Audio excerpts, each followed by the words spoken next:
Et si la vérité la plus honnête sur Lionel Messi à 38 ans ne venait pas des journalistes, des supporters ou des statistiques, mais de l'homme qui a tout vu de l'intérieur?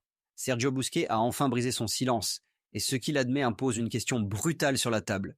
Comment un joueur supposé être au crépuscule de sa carrière peut-il encore contrôler les matchs, ses coéquipiers et ses adversaires comme si le temps lui-même s'était mis de côté? 71 contributions décisives sur une seule saison. Un championnat remodelé autour d'une présence silencieuse. Et inévitablement, la comparaison revient. Messi et Ronaldo. Le contrôle contre l'obsession. L'intelligence contre la force. Avant d'aller plus loin, likez la vidéo, abonnez-vous à la chaîne Golden Lens et dites-nous ceci. Sommes-nous en train d'assister au pic le plus contre nature que le football ait jamais connu? Pour comprendre pourquoi Sergio Busquets a ressenti le besoin de parler, il faut remonter le fil de l'histoire. Busquets n'est pas un homme de spectacle. Tout au long de sa carrière à Barcelone, il a été la structure silencieuse derrière le génie de Messi, le joueur qui comprenait l'espace avant même qu'il n'existe et le danger avant qu'il n'apparaisse. Il a également vécu les années les plus féroces de la rivalité Messi-Ronaldo, se tenant au cœur de batailles qui ont défini toute une époque du football. Aujourd'hui, en MLS, il est témoin de quelque chose qu'il n'aurait jamais pensé revoir. Lionel Messi a 38 ans, un âge où la plupart des légendes gèrent leur temps de jeu, choisissent leur moment et s'effacent doucement dans la mémoire collective. Au lieu de cela, Messi a cumulé 71 contributions directes au but en une seule saison, un chiffre qui le place devant des joueurs comme Mbappé et Kane, censés être dans leur prime physique. Lors des playoffs, il a été impliqué dans 15 buts en seulement 6 matchs, démantelant les plans défensifs avant même qu'il n'ait le temps de s'ajuster. Inter Miami ne s'est pas contenté de gagner des matchs. L'équipe a été réorganisée autour du rythme de Messi. Et c'est là que la question devient inévitable. Si ceci est un déclin, que voit exactement Busquets sur le terrain pour être forcé d'admettre la vérité maintenant? Le moment n'est pas arrivé après un but spectaculaire ou un dribble viral. Il est venu dans le silence, ce type de silence que seuls les joueurs ressentent sur le terrain. Busquets a plus tard laissé entendre que c'était pendant les playoffs, lorsque les adversaires donnaient tout ce qu'ils avaient contre l'Inter Miami, pressant plus haut, commettant des fautes plus tôt, essayant d'étouffer le jeu avant que Messi ne puisse respirer. Et pourtant, rien ne fonctionnait. Les défenseurs couraient plus que jamais, les milieux redoublaient en efforts, mais le match leur échappait quand même, lentement et inévitablement. Lors d'un match en particulier, après que Messi eut déjà participé à 4 actions décisives, un entraîneur adverse admit que son équipe avait l'impression d'avoir toujours une seconde de retard. Non pas parce qu'elle était lente, mais parce que Messi avait déjà décidé de ce qui allait se passer ensuite. Busquets l'a vu clairement. Il n'assistait pas à un joueur luttant contre l'âge, il assistait à un joueur qui n'avait plus besoin de lutter du tout.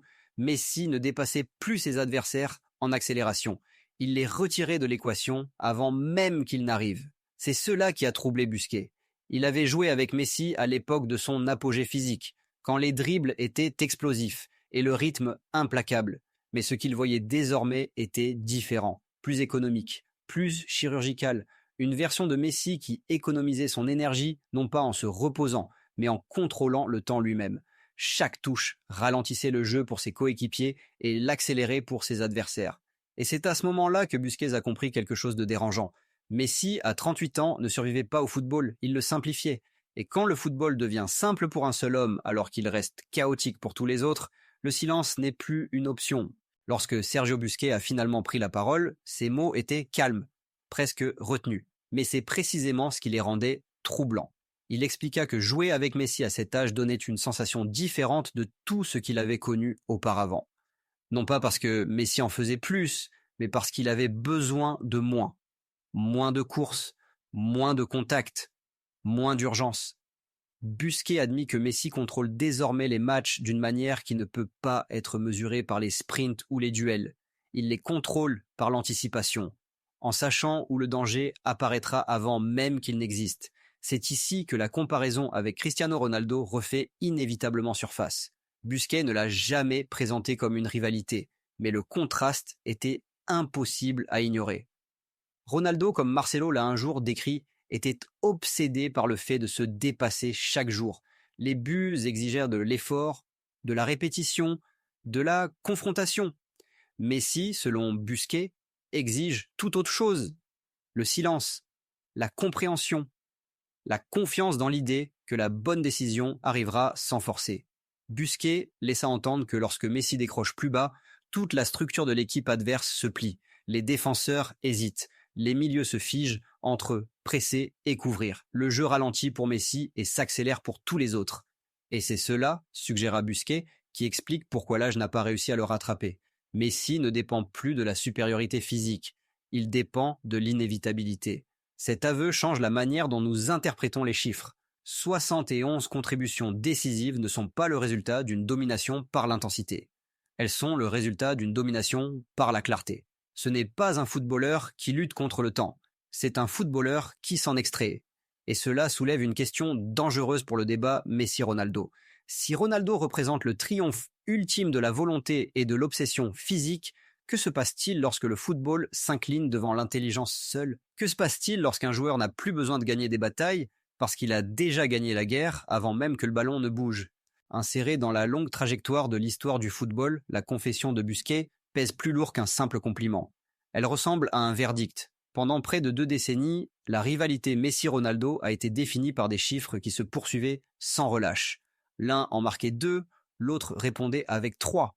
L'un soulevait un trophée, l'autre plaçait la barre encore plus haut. Marcelo l'a un jour parfaitement résumé lorsqu'il a admis que chaque fois que Messi faisait quelque chose d'extraordinaire, Cristiano réagissait comme s'il était personnellement défié, obsédé par l'idée de le surpasser. Cette rivalité était construite sur la confrontation, sur l'effort visible, sur une escalade permanente. Mais ce que décrit aujourd'hui Busquets appartient à un autre chapitre. Messi, à 38 ans, ne poursuit plus personne. Il ne répond plus. Il dicte. Alors que la grandeur de Ronaldo a toujours été forgée dans l'effort et la répétition, la domination actuelle de Messi paraît presque dérangeante parce qu'elle manque de résistance visible. Les entraîneurs parlent de plans spécifiques, d'assigner 2 ou 3 joueurs à une même zone pour finalement réaliser que Messi a déjà déplacé le jeu ailleurs. Un entraîneur adverse admettra plus tard que son équipe n'a pas perdu à cause d'erreurs, mais parce qu'elle a affronté une force qu'elle ne pouvait pas contenir. C'est ici que les paroles de Busquets entrent en collision avec l'histoire. Le football a connu des joueurs puissants. Il a connu des buteurs infatigables, mais il voit rarement un joueur dont l'influence grandit à mesure que son corps ralentit. Les 71 contributions décisives de Messi ne sont pas seulement une anomalie statistique. Elles sont la preuve d'une transformation. La rivalité avec Ronaldo posait autrefois la question de savoir qui était le meilleur. Le témoignage de Busquets en pose une autre. Que se passe-t-il lorsque la grandeur évolue au lieu de décliner? Et soudain, le débat se déplace. Non plus entre 2 joueurs, mais entre 2 philosophies du football. L'une qui conquiert par la suprématie physique et l'autre qui démantèle par la compréhension. L'une qui résiste au temps et l'autre qui semble rendre le temps lui-même insignifiant. La confession de Busquets ne s'arrête pas à Messi, elle s'étend à tout un championnat qui se retrouve soudainement mis à nu. La MLS était autrefois décrite comme un lieu où les légendes venaient ralentir, profiter du football sans pression. Messi en a fait tout autre chose. Un laboratoire où les limites sont testées, puis discrètement détruites. Les stades se remplissent plus tôt. Les adversaires vieillissent plus vite. De jeunes défenseurs parlent des matchs contre l'Inter Miami comme s'il s'agissait d'examens finaux pour lesquels ils n'étaient jamais préparés. Un entraîneur a admis qu'affronter Messi ressemblait à une partie d'échecs où l'autre camp connaissait déjà le dernier coup. Ce qui dérange, ce n'est pas que Messi domine, c'est à quel point il semble demander peu au jeu pour y parvenir. Il marche, observe, attend. Et lorsque le moment arrive, le match s'effondre sous sa décision. Busquets laissa entendre que c'est cela qui choque le plus les joueurs. Il n'y a aucun avertissement, aucune montée en puissance, aucune lutte visible, juste une action qui met fin à la discussion. En Europe, les défenseurs s'étaient habitués au chaos des dribbles de Messi. En MLS, ils apprennent à craindre quelque chose de plus silencieux. Son timing, cela impose une question plus large. Si Messi peut produire un tel niveau d'influence à 38 ans en MLS, que dit cela de la hiérarchie traditionnelle des championnats? Est-ce la preuve que l'intelligence du football peut dépasser le contexte, le rythme et la géographie, ou Messi est-il une exception si extrême qu'aucune structure ne peut le contenir? Et puis il y a l'avenir. La Coupe du Monde 2026 plane en arrière-plan comme une ombre. Busquets sait ce que cela signifie de partager une dernière scène avec des légendes.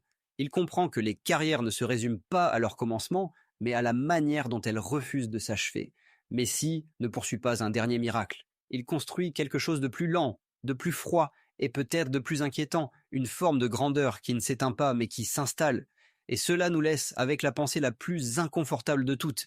Et si ce n'était pas la fin de l'histoire de Messi, mais son chapitre le plus maîtrisé? Sergio Busquets n'a pas crié. Il n'a pas provoqué. Il a simplement admis ce que beaucoup commencent à peine à comprendre. Lionel Messi à 38 ans ne défie pas le temps par l'effort ou l'obsession.